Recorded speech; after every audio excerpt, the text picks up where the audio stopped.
Merci, Monsieur le Président.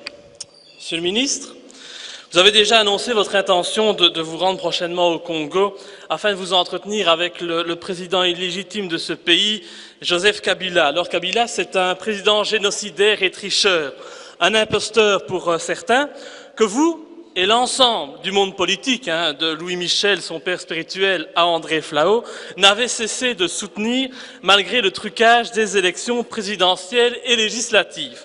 Des élections qu'il est important de rappeler ont été largement financées par l'argent des contribuables belges. Alors, n'est bien entendu toujours pas compris comment on pouvait à la fois reconnaître qu'il y a eu des tricheries importantes lors de ces élections, tout en déclarant que le président élu via ces tricheries pouvait être légitime. Ça me dépasse totalement.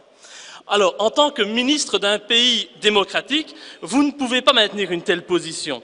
Vous ne pouvez pas minimiser les faits, ni légitimer un trucage électoral. C'est pourtant ce que vous allez faire en vous rendant en RDC, serrer la main de ce génocidaire, de ce président qui encourage une armée de mercenaires à violer les femmes congolaises et à assassiner son peuple. Il n'y a, vous le savez, Monsieur le Ministre, aucune liberté au Congo, pas même celle de manifester librement. Donc mes questions seront très simples. Maintenez-vous votre position actuelle et continuez-vous donc à reconnaître la légitimité de ce président tricheur? Et qu'avez-vous à répondre à ceux qui s'interrogent déjà sur le contenu des valises que vous rapporterez à Bruxelles après votre visite? Vous n'êtes pas sans savoir que la diaspora congolaise, en sa grande majorité, considère que votre voyage au Congo a pour seul et unique but d'aller cueillir les fruits de votre soutien inconditionnel à ce président qui a pris pour habitude de brader les richesses de son pays tout en laissant sa population vivre dans la pauvreté la plus totale. Je vous remercie. Merci, Monsieur Louis. Monsieur le Ministre. Monsieur le Président, très simplement, sur le maintien de la position actuelle, ma réponse est oui. 2, sur ma volonté de me rendre au Congo également, et je rencontrerai en ce compris des représentants de l'opposition. Et 3, pour ce qui concerne mes valises, elles contiendront essentiellement du linge sale, comme chaque fois que je rentre de voyage. Merci, Monsieur le Ministre. Monsieur Louis.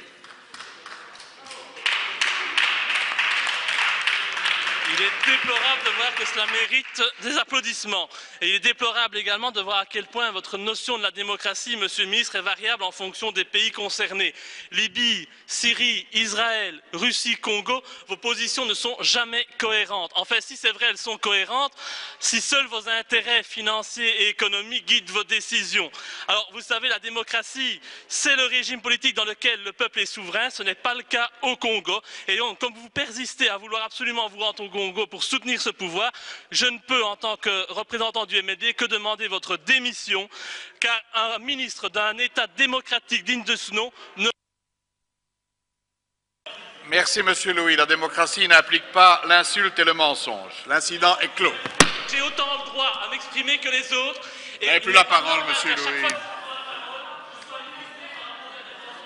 Vous n'avez plus la parole, Monsieur Louis. La démocratie n'implique pas l'insulte et le mensonge et n'implique pas. Ce n'est pas parce qu'on est parlementaire qu'on peut dire.